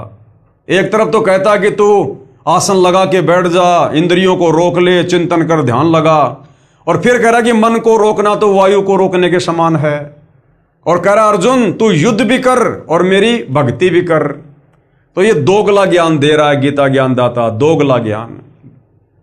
कर्म न करने अर्थात हठ योग से एक स्थान पर बैठकर साधना करने की अपेक्षा कर्म करते करते साधना श्रेष्ठ है। एक स्थान पर बैठकर साधना करने से तेरा जीवन निर्वाह कैसे होगा? उधर तो कह रहा है कि तू मृगछाला बिछा, आसन ना ऊंचा हो ना नीचा हो, फिर ध्यान लगा। और यहां क्या कह रहा है, अगर तू कर्म नहीं करेगा तो तेरा जीवन निर्वाह कैसे होगा, तेरा पेट पोषण कैसे होगा, इसलिए तू कर्म भी कर और मेरी भक्ति भी कर। तो ये दोगला सा ज्ञान ये गीता ज्ञान दाता अर्जुन को दे रहा है भक्ति से भ्रमित करने के लिए। शास्त्र विधि त्याग कर साधना हठ योग एक आसन पर बैठकर करने से कर्म बंधन का कारण है। दूसरा, जो शास्त्र अनुकूल कर्म करते करते साधना करना ही श्रेष्ठ है, इसलिए सांसारिक कार्य करता हुआ साधना कर। गीता अध्याय 8 श्लोक 7 में कहा है कि युद्ध भी कर और मेरा स्मरण भी कर, इस प्रकार मुझे ही प्राप्त होगा। गीता अध्याय 7 श्लोक 18 में तथा अध्याय 18 श्लोक 62 में कहा है कि परंतु मेरी साधना से होने वाली गति यानी लाभ अति घटिया अनुतमाम है। कि अर्जुन मुझ गीता ज्ञान दाता की अगर तू भक्ति करेगा, मेरे अनुसार भक्ति करेगा तो तेरा मोक्ष नहीं है, मेरी भक्ति भी अनुतमाम यानी घटिया है। इसलिए उस परमेश्वर की शरण में जा जिसकी कृपा से तू परम शांति तथा शाश्वत स्थान यानी सतलोक को प्राप्त होगा। शाश्वत स्थान का मतलब है जो कभी भी विनाश में नहीं आता। उस परमेश्वर की भक्ति विधि तथा पूर्ण ज्ञान कौन बताएगा? वो तत्व ज्ञान किसी तत्वदर्शी संत की खोज करके उससे पूछ। मैं यानी गीता का ज्ञानदाता ब्रह्म यानी काल नहीं जानता। आगे फिर सवाल किया है भाइयों और बहनों, क्योंकि शंका समाधान का चैप्टर चल रहा है। गीता अध्याय 15 श्लोक 18 में कहा है कि मैं लोक में वेद में पुरुषोत्तम नाम से प्रसिद्ध हूं। इससे तो यही सिद्ध हुआ कि गीता ज्ञानदाता प्रभु ही सर्वशक्तिमान है तथा गीता अध्याय 12 पूर्ण ही गीता ज्ञानदाता की ही महिमा कह रहा है। अब भाइयों और बहनों, ये अनुवादकर्ताओं की गलती है। जैसा यहां पर अनुवाद किया गया है ऐसा अनुवाद नहीं है। यथार्थ अनुवाद क्या है सतगुरु रामपाल जी ने बताया। उत्तर, गीता जी में गीता ज्ञानदाता प्रभु अपनी साधना तथा समर्थता भी कह रहा है तथा साथ साथ उस पूर्ण परमात्मा की महिमा भी कह रहा है तथा उस परमेश्वर की साधना के लिए तत्वदर्शी संत की ओर संकेत भी कर रहा है। गीता अध्याय 12 पूरा ब्रह्म यानी क्षर पुरुष काल की महिमा से परिपूर्ण है तथा गीता अध्याय 13 सारा उस परमात्मा पूर्ण परमात्मा अर्थात आदि पुरुष परमेश्वर की महिमा से परिपूर्ण है। गीता अध्याय 15 श्लोक 1 से 4 तथा 16 से 17 में पूर्ण परमात्मा तथा परब्रह्म ब्रह्म आदि का निर्णायक ज्ञान है। गीता अध्याय 15 श्लोक 16 में कहा है कि पृथ्वी तत्व से निर्मित लोक ब्रह्म के 21 ब्रह्मांड तथा परब्रह्म के 7 संग ब्रह्मांड पृथ्वी तत्व से बने होने के कारण एक लोक भी कहा जाता है। इसमें दो प्रभु हैं, एक क्षर पुरुष अर्थात ये ब्रह्म यानी काल और दूसरा अक्षर पुरुष अर्थात ये परब्रह्म। गीता अध्याय 15 श्लोक नंबर 16 में यानी ये दो भगवान बताए गए हैं, ब्रह्म और परब्रह्म, क्षर पुरुष और अक्षर पुरुष। इन दोनों प्रभुओं के अंतर्गत जितने भी प्राणी हैं उनका तथा इन दोनों प्रभुओं के स्थूल शरीर तो नाशवान है तथा जीवात्मा अविनाशी कही गई है। गीता अध्याय 15 श्लोक 17 में फिर क्या कहा है कि वास्तव में पुरुषोत्तम अर्थात सर्वशक्तिमान परमेश्वर तो उपरोक्त दोनों भगवानों से अन्य है। यानी गीता अध्याय 15 श्लोक 16 में जो दो भगवान बताए गए हैं, क्षर पुरुष और अक्षर पुरुष, फिर गीता अध्याय 15 श्लोक नंबर 17 में कहा कि उत्तम पुरुष तु अन्य परमात्मा इति उदाहरते। यानी उन दोनों भगवानों से सर्वश्रेष्ठ भगवान पुरुषोत्तम तो कोई और ही है जो तीनों लोकों में प्रवेश करके सबका धारण पोषण करता है।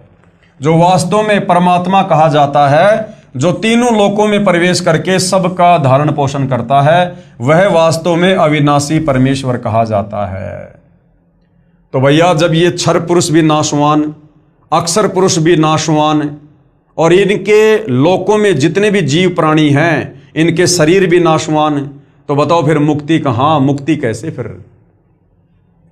गीता अध्याय 15 के ही श्लोक 18 में गीता ज्ञानदाता क्षर पुरुष ब्रह्म अपनी स्थिति बताते हुए कह रहा है कि मुझे तो लोक वेद होता है दंत कथा, सुनी सुनाई कथा, शास्त्रों के विरुद्ध बातों के आधार से पुरुषोत्तम कहते हैं, क्योंकि मैं अपने 21 ब्रह्मांड में जितने भी प्राणी हैं वो सारे मेरे अधीन हैं। वे चाहे स्थूल शरीर में नाशवान हैं, चाहे आत्मा रूप में अविनाशी हैं, मैं उनमें उत्तम यानी श्रेष्ठ हूं। इसलिए मैं लोक वेद के आधार से, सुनी सुनाई बातों के आधार से पुरुषोत्तम प्रसिद्ध हूं। ये कह रहा कि भैया मैं पुरुषोत्तम नहीं हूं, मैं तो सुनी सुनाई बातों के आधार से, लोक वेद के आधार से, क्योंकि 21 ब्रह्मांड में ये काल सबसे शक्तिशाली है, सबसे सर्वश्रेष्ठ है। तो ये कह रहा है कि जब तक जीव को तत्व ज्ञान नहीं होता है तब तक इन चारों वेदों और गीता जी की इन कथाओं के आधार से, इस ज्ञान के आधार से जो मेरे एजेंट नीचे जा जाके देते हैं, धर्म गुरु वगैरह, ये जो नकली पंथ खोल खोल के बैठे हैं, तो इनकी दंत कथाओं, इनके आधे अधूरे ज्ञान लोकवेद के आधार से मैं 21 ब्रह्मांड में सर्वश्रेष्ठ हूं, सबसे शक्तिशाली हूं। केवल लोकवेद के आधार से मैं परमात्मा साबित हूं यहां पर। लेकिन जब कोई तत्वदर्शी संत आकर कंप्लीट सृष्टि रचना बताता है और मेरा भेद खोलता है, तब पता चलता है कि मैं परमात्मा हूं या परमात्मा कोई अन्य है। वास्तव में पुरुषोत्तम तो कोई और ही परमेश्वर है, जो गीता अध्याय 15 श्लोक 17 में कहा है। फिर आगे किसी ने सवाल किया शंका समाधान के लिए प्रश्न, गीता अध्याय 10 श्लोक 2 में तथा 3 में कहा है कि मेरी उत्पत्ति को कोई नहीं जानता। कौन? ये काल कह रहा है। जो मुझे अनादि अजन्मा तत्व से जानता है वह सर्व पापों से मुक्त हो जाता है। और कह रहा है जो मुझे जान जाता है, यानी मुझ काल ब्रह्म को जान जाता है, तत्व से जान जाता है कि ये काल कौन है, जन्मता है या मरता है, इसका नाम काल क्यों पड़ा। यानी जिसको सृष्टि रचना समझ में आ गई, जो तत्वदर्शी संत के शरण में आ गया और इस काल के विषय में जो सब कुछ जान गया, कहता फिर वो जन्म और मरण से मुक्त हो जाता है। फिर वो जो मुझे अनादि अजन्मा इस तत्व से जानता है वह सर्व पापों से मुक्त हो जाता है। इससे स्पष्ट है कि ब्रह्म का जन्म नहीं, अर्थात सर्व पाप नष्ट कर देता है। अब ये भाई साहब जन्म और मृत्यु में है, लेकिन इसके जन्म और इसके कर्म ये अलौकिक हैं। अब वो कैसे हैं वो सतगुरु रामपाल जी बताएंगे।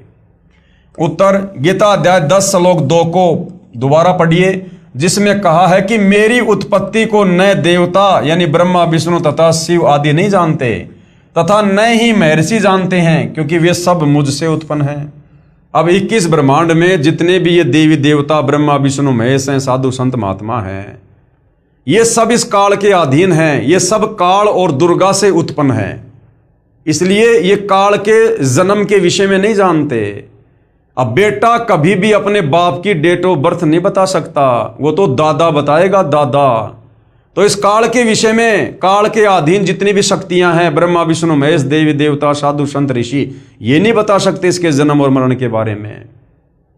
अब असल में वो दादा स्वयं सतलोक से चलकर आया है, कबीर भगवान सतगुरु रामपाल जी। इन्होंने आकर सारा भेद खोला है इन पवित्र शास्त्रों को दिखा दिखा कर कि ये काल, ये दुर्गा, ब्रह्मा विष्णु महेश, ये सब नाशवान है, इनका जन्म और मृत्यु होती है। इस श्लोक से स्वतः सिद्ध है कि गीता ज्ञानदाता प्रभु की उत्पत्ति अर्थात जन्म तो हुआ है, यानी काल का जन्म हुआ है, परंतु काल ब्रह्म से उत्पन्न देवता तथा ऋषिजन नहीं जानते, क्योंकि वे काल से ही उत्पन्न हुए हैं। जैसे पिता के जन्म के विषय में बच्चे नहीं जानते, परंतु पिता का पिता अर्थात दादाजी ही बताता है। पूर्ण परमात्मा ने यानी कबीर जी ने स्वयं काल लोक में प्रकट होकर तत्वदर्शी संत के रूप में इस ब्रह्म की उत्पत्ति के विषय में बताया है। कृपया पढ़ें सृष्टि रचना, इसी पुस्तक ज्ञान गंगा के पेज नंबर 22 से 74, जो हम पहले पढ़ चुके हैं। गीता जी अध्याय 10 श्लोक 3 का अनुवाद गलत किया है। जैसे गीता अध्याय 2 श्लोक 12 तथा अध्याय 4 श्लोक 5 में अपने आप को नाशवान तथा जन्म मृत्यु को बार बार प्राप्त होने वाला कह रहा है। कौन? गीता ज्ञानदाता काल ब्रह्म। तथा अध्याय 2 श्लोक 17 तथा अध्याय 8 श्लोक 3, 8 से 10 तथा 20 व अध्याय 15 श्लोक 4, 16, 17 में अपने से अन्य किसी अन्य अविनाशी यानी जो कभी नहीं मरता, अपने से अन्य अविनाशी अनादि परमात्मा के विषय में कहा है कि अर्जुन तेरे और मेरे बहुत जन्म हो चुके हैं, आगे भी होंगे, तू नहीं जानता मैं जानता हूं। तो गीता अध्याय 2 श्लोक 12, अध्याय 4 श्लोक 5 और 9 में ये काल ब्रह्म गीता ज्ञानदाता अपनी जन्म और मृत्यु स्वीकार कर रहा है।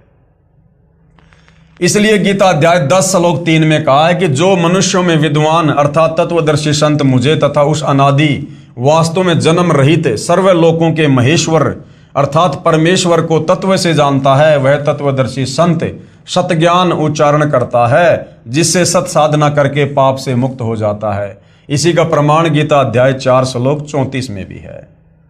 अध्याय 10 श्लोक 2, न मे विदु सुरगणा परभवम न महर्षे अहम आदि ही देवानाम महर्षिणाम च सर्वस्व। अनुवाद क्या है? मेरी उत्पत्ति को कौन कह रहा है? गीता ज्ञानदाता काल ब्रह्म कि मेरी उत्पत्ति को यानी मेरे जन्म को न देवता लोग जानते हैं, क्योंकि देवता भी काल और दुर्गा से उत्पन्न हुए हैं, और न ये महर्षि जन ही जानते हैं। ये महर्षि साधु संत महात्मा गोरखनाथ जैसे, मनु जैसे, ये भी काल और दुर्गा से उत्पन्न हुए हैं, क्योंकि मैं सब प्रकार से देवताओं का और महर्षियों का भी आदि अर्थात उत्पत्ति का कारण हूं। तो बाप की जन्म तिथि को बेटा या बेटी नहीं बता सकते, दादा बता सकता है कि तेरे बाप का जन्म कब हुआ था। तो वो दादा सारी सृष्टि का मालिक कबीर भगवान है, और उस कबीर भगवान ने चारों युगों में आके बताया, और आज वर्तमान में सतगुरु रामपाल जी के नाम से आकर सन 1994 से इन्हीं शास्त्रों को दिखा दिखा के बता रहे हैं कि ये काल, ये जन्मता है, ये मरता है, और ये अविनाशी नहीं है, और इसकी साधना से मुक्ति नहीं है। अध्याय 10 श्लोक 3, ये माम अजम अनादिम च वेति लोक महेश्वरम असम्मुड स मृत्युषु सर्व पापे परमुच्यते। अनुवाद किया गुरुदेव ने, जो विद्वान व्यक्ति मुझको तथा सदा रहने वाले अर्थात पुरातन जन्म न लेने वाले सर्व लोकों के महान ईश्वर अर्थात सर्वोच्च परमेश्वर को यानी कबीर जी को जानता है, वह शास्त्रों को सही जानने वाला अर्थात वेदों के अनुसार ज्ञान रखने वाला अर्थात तत्वदर्शी विद्वान संपूर्ण पापों को विस्तृत वर्णन के साथ कहता है, अर्थात वही सृष्टि ज्ञान व कर्मों का सही वर्णन करता है, अर्थात अज्ञान से पूर्ण रूप से मुक्त कर देता है, जिस कारण तत्वदर्शी संत द्वारा बताई गई वास्तविक साधना के आधार पर भक्ति करने वाले के सर्व पाप नष्ट हो जाते हैं। तो भाई और बहनों, कितना बढ़िया निर्णायक ज्ञान इस पवित्र ग्रंथ गीता जी में दिया हुआ है, लेकिन हमारे नादान धर्म गुरु तत्व ज्ञान के अभाव से इस सदग्रंथ को नहीं समझ पाए। अब गीता ज्ञान दाता ये ब्रह्म काल की उत्पत्ति का संकेत है। अध्याय 10 के श्लोक 2 में कहा है कि अर्जुन, मेरी उत्पत्ति अर्थात जन्म को न तो देवता जानते हैं और न ही महर्षि जन जानते हैं, क्योंकि ये सब मेरे से पैदा हुए हैं। इससे स्वयं सिद्ध है कि ब्रह्म अर्थात काल की उत्पत्ति तो हुई है, परंतु देवता व ऋषि नहीं जानते। जैसे पिताजी की उत्पत्ति को बच्चे नहीं बता सकते, परंतु दादाजी जानता है। इसी प्रकार 21 ब्रह्मांड में सर्वदेव ऋषि आदि ज्योति निरंजन यानी काल ब्रह्म यानी और ये प्रकृति दुर्गा के संयोग से उत्पन्न हुए हैं। इसलिए कह रहा है कि मेरी उत्पत्ति को 21 ब्रह्मांडों में कोई नहीं जानता। कौन? जो इसके 21 ब्रह्मांडों में इसके अधीन हैं, ब्रह्मा विष्णु महेश से लेकर देवी देवता। कहते मेरी उत्पत्ति को ये लोग नहीं जानते। क्योंकि ब्रह्म यानी काल की उत्पत्ति परम अक्षर ब्रह्म यानी पूर्ण ब्रह्म से हुई है। कबीर परमात्मा ने सतलोक में अंडे से इस ज्योति निरंजन काल की उत्पत्ति की है, जिसका गीता जी के अध्याय 3 के श्लोक 14 और 15 में ब्रह्म की उत्पत्ति यानी काल की उत्पत्ति का प्रत्यक्ष प्रमाण है।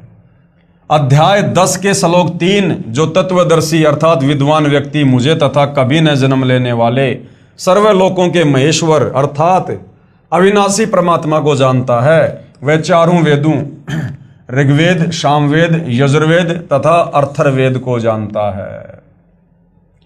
क्या कह रहा गीता ज्ञानदाता काल कि जो मेरी उत्पत्ति को जानता है और सर्व सृष्टि के रचनहार उस अनादि अविनाशी कबीर भगवान को जानता है, वो तत्वदर्शी संत है, वो विद्वान है और वो चारों वेदों के निष्कर्ष को जानता है, वह तत्वदर्शी संत है। तो भाई और बहनों, परमात्मा को जानने वाला तो परमात्मा ही होता है। परमात्मा को कोई जीव नहीं जान सकता। इस काल के 21 ब्रह्मांड से हमारी मुक्ति करवाने के लिए परमेश्वर तत्वदर्शी संत के रूप में आकर केवल अपनी आंशिक जानकारी दे रहे हैं हमें, आंशिक जानकारी। अन्यथा उनकी महिमा के विषय में तो साफ साफ लिखा है, 7 समुद्र की मसी करूं, लेखनी करूं बन राय, सब धरती का कागज करूं पर गुरु गुण लिखा न जाए। क्योंकि कबीर परमात्मा गुरु रूप में आकर ही हमें सृष्टि रचना बताते हैं। तो जो उस आदि अनादि कबीर परमेश्वर के विषय में जानता है, कहते हैं वो तत्वदर्शी संत है। तो उस परमेश्वर के विषय में तो परमेश्वर के अलावा दूसरा कोई नहीं जानता, अर्थात तत्वदर्शी संत स्वयं कबीर भगवान ही होता है। उसके द्वारा बताए भक्ति मार्ग से साधना करने से सर्व पाप नष्ट हो जाते हैं। गीता जी के अध्याय 15 के श्लोक 16, 17, 18 में वर्णन है कि पूर्ण परमात्मा अविनाशी तो अन्य ही है, जो तीनों लोकों में प्रवेश करके सबका धारण पोषण करता है। खुद ये काल कह रहा है, मुझ काल को तो केवल इसलिए पुरुषोत्तम कहते हैं, यानी भगवानों का भगवान कहते हैं, क्योंकि मैं 21 ब्रह्मांडों में मेरे अधीन स्थूल शरीर में नाशवान प्राणियों तथा अविनाशी जीवात्मा से उत्पन्न हूं। इसलिए मुझे लोक वेद अर्थात दंत कथाओं के आधार से पुरुषोत्तम कहा है, परंतु वास्तव में मैं अविनाशी या पालन करता नहीं हूं। क्योंकि संसार रूपी पेड़ को पोषण कहां से मिल रहा है? जड़ से मिल रहा है। और जड़ कौन है? कबीर परमेश्वर। गीता जी के अध्याय 3 के श्लोक 14-15 में कहा है कि सर्व जीव अन्न से उत्पन्न होते हैं, अन्न वर्षा से होता है, वर्षा यज्ञ से होती है और यज्ञ शुभ कर्मों से, और कर्म ब्रह्म से उत्पन्न हुए, ब्रह्म अविनाशी परमात्मा से उत्पन्न हुआ। अंडे से परमात्मा ने इसको सतलोक में उत्पन्न किया था। वही अविनाशी सर्वव्यापक परमात्मा ही, यानी वो कबीर भगवान ही यज्ञों में प्रतिष्ठित है, अर्थात पूजने योग्य है, यज्ञों में पूज्य है। वही यज्ञों का फल भी देता है, अर्थात वास्तव में अधियज्ञ भी वही है। फिर गीता जी के अध्याय 10 के श्लोक नंबर 2 में कहा है कि मेरी उत्पत्ति, कौन कह रहा है? ये काल कह रहा है कि मेरी उत्पत्ति को कोई नहीं जानता है। कौन नहीं जानता? जो 21 ब्रह्मांड में इसके अधीन है। इससे सिद्ध है कि काल ब्रह्म भी उत्पन्न हुआ है। इसलिए यह कहीं पर आकार में भी है, नहीं तो कृष्ण जी तो अर्जुन के सामने ही खड़े थे। वे तो कह ही नहीं सकते कि मैं अनादि और अजन्मा हूं। वो तो भाई देवकी के गर्भ से जन्म लेके आए थे। गीता ज्ञान देते समय उसमें प्रवेश करके काल कह रहा कि मैं अजन्मा हूं। अगर श्री कृष्ण जी बोल रहे होते तो वो तो देवकी की गर्भ से जन्म लेके आए थे, वो कैसे कह देंगे कि मैं अजन्मा हूं? ये सर्व काल अदृश्य ब्रह्म ही श्री कृष्ण जी के शरीर में जीवस्त रूप यानी ये प्रेतवत प्रवेश करके बोलकर अपनी प्रतिष्ठा यानी स्थिति की सही जानकारी गीता रूप में दे गया। उपरोक्त विवरण से गीता जी में सिद्ध हुआ कि ब्रह्म यानी काल की उत्पत्ति पूर्ण ब्रह्म से हुई है। और सृष्टि रचना से तो क्लियर ही हो गया कि परमात्मा ने अक्षर पुरुष को निंद्रा से जगाने के लिए जिस अंडे में एक आत्मा प्रवेश करके मानसरोवर में छोड़ी थी, और अक्षर पुरुष ने जब गुस्से से देखा तो अंडे के 2 भाग हो गए। उस अंडे से जो आत्मा निकली थी वो यही काल था, यही ज्योति निरंजन था। यही प्रमाण अथर्ववेद कांड 4 अनुवाक 1 मंत्र 3 में भी है। कृपया निम्न पढ़ें। कांड नंबर 4 अनुवाक नंबर 1 मंत्र नंबर 3। ये श्लोक आप जियों के सामने है। और यहाँ पूज्य गुरुदेव भगवान ने इसका अनुवाद किया हुआ है। भावार्थ है, पूर्ण परमात्मा यानी कबीर देव अपने द्वारा रची सृष्टि का ज्ञान तथा सर्व आत्माओं की उत्पत्ति का ज्ञान अपने निजी दास को स्वयं ही सही बताता है कि पूर्ण परमात्मा ने अपने मध्य अर्थात अपने शरीर से अपनी शब्द शक्ति के द्वारा ब्रह्म यानी क्षर पुरुष यानी काल की उत्पत्ति की तथा सर्व ब्रह्मांडों को ऊपर शतलोक, अलखलोक, अगमलोक, अनामी लोक आदि तथा नीचे परब्रह्म के सात संग ब्रह्मांड तथा ब्रह्म के 21 ब्रह्मांडों को अपनी धारणा करने वाली आकर्षण शक्ति से ठहराया हुआ है। जैसे पूर्ण परमात्मा कबीर परमेश्वर कबीर देव ने अपने निजी सेवक अर्थात सखा श्री धर्मदास जी, आदरणीय गरीबदास जी आदि को अपने द्वारा रची सृष्टि का ज्ञान स्वयं ही बताया, उपरोक्त वेद मंत्र भी यही समर्थन कर रहा है। कांड नंबर 4 अनुवाक नंबर 1 मंत्र नंबर 7 श्लोक आप जियों के सामने है। भाइयों और बहनों, यहाँ गुरुदेव ने प्रत्येक शब्द का हिंदी के साथ अनुवाद भी किया है। हम सीधा इसके भावार्थ पे चलेंगे। इस मंत्र में यह भी स्पष्ट कर दिया है कि उस परमेश्वर का नाम कबीर देव अर्थात कबीर परमेश्वर है जिसने सर्व रचना की है। जो परमेश्वर अचल, अचल यानी जो कभी भी विनाश में नहीं आता है, स्थिर है, जिसके लोक स्थिर हैं अर्थात वास्तव में अविनाशी, गीता अध्याय 15 श्लोक 16-17 में भी प्रमाण है। जगत गुरु यानी सारे संसार को ज्ञान देने वाला, आत्माधार यानी आत्माओं को उत्पन्न करने वाला, जो पूर्ण मुक्त होकर शतलोक गए हैं उनको शतलोक से ले जाने वाला, उनको शतलोक ले जाने वाला, काल के 21 ब्रह्मांड से सर्व ब्रह्मांडों का रचनहार, काल ब्रह्म की तरह धोखा ना देने वाला, जो का त्यों वह स्वयं कबीर देव अर्थात कबीर प्रभु है। यही परमेश्वर सर्व ब्रह्मांडों में प्राणियों को अपनी शब्द शक्ति से उत्पन्न करने के कारण जनिता यानी माता भी कहलाता है, क्योंकि हम सभी आत्मा कबीर परमेश्वर के वचन से उनके शरीर से उत्पन्न हुई हैं। तथा पितरम यानी पिता तथा बंधु भाई भी वास्तव में यही है, तथा देव यानी परमेश्वर भी यही है। इसलिए इसी कबीर देव अर्थात कबीर परमेश्वर की स्तुति किया करते हैं। तमेव माता च पिता तमेव, तमेव बंधु च सखा तमेव, तमेव सर्व मम देव देव। इसी परमेश्वर की महिमा का पवित्र ऋग्वेद मंडल 9 सूक्त 1 मंत्र 24 में विस्तृत विवरण है। आगे फिर सवाल किया है सतगुरु रामपाल जी से, वेदों में कबीर अर्थात कबीर नाम का विवरण कैसे आया? वेद तो सृष्टि के प्रारंभ में प्राप्त हुए थे, यानी काल की 21 ब्रह्मांड की सृष्टि जब शुरू हुई उस समय समुद्र मंथन के दौरान ब्रह्मा जी को वेद प्राप्त हुए थे। तो वेदों में उस कबीर जी का जिक्र कहां से आया? कबीर देव अर्थात कबीर परमेश्वर तो सन 1398 में उत्पन्न हुए हैं कि तुम्हारे कबीर जी तो 650 साल पहले बनारस के काशी में आए थे वो तो, और वेद लिखे गए हैं इस सृष्टि की शुरुआत में लाखों साल पहले। तो कबीर जी का इन वेदों में जिक्र कैसे आ गया? इसके लिए भाइयों और बहनों, सृष्टि रचना को समझे बिना कुछ भी समझ में नहीं आएगा, कुछ भी। इसलिए गुरुदेव भगवान बार बार कहते हैं कि अगर अध्यात्म को समझना है, भक्ति मार्ग को समझना है, तो सृष्टि रचना भक्ति मार्ग की नींव है, मूल है। इस सृष्टि रचना से समझ में आएगा कि इन वेदों में कबीर भगवान का नाम कैसे आया। ये कबीर भगवान केवल 650 साल पहले नहीं, ये द्वापर में भी आया, त्रेता युग में भी आया, सतयुग में भी आया, और ना जाने कितनी बार परमात्मा यहां पर आ जाते हैं क्षण भर में, शतलोक से चल के गति करके। वो समर्थ भगवान है। तो ये सारा का सारा माजरा सृष्टि रचना को सुनेंगे, समझेंगे, तब समझ में आएगा। गुरुदेव उत्तर दे रहे हैं, पूर्ण परमात्मा का वास्तविक नाम कबीर देव है तथा उपमात्मक नाम सत्य पुरुष, परम अक्षर ब्रह्म, पूर्ण ब्रह्म आदि है। जैसे देश के प्रधानमंत्री जी का शरीर का नाम कुछ और होता है तथा प्रधानमंत्री, प्राइम मिनिस्टर आदि उसके पद के नाम है, यही पूर्ण परमात्मा कबीर देव नामांतरण करके चारों युगों में आए हैं तथा सृष्टि व वेदों की रचना से पूर्व भी अनामी अनामे लोक में मानव सदृश शरीर में कबीर देव नाम से विद्यमान थे। वही कबीर देव फिर सतलोक की रचना करके सतलोक में विराजमान हो गए।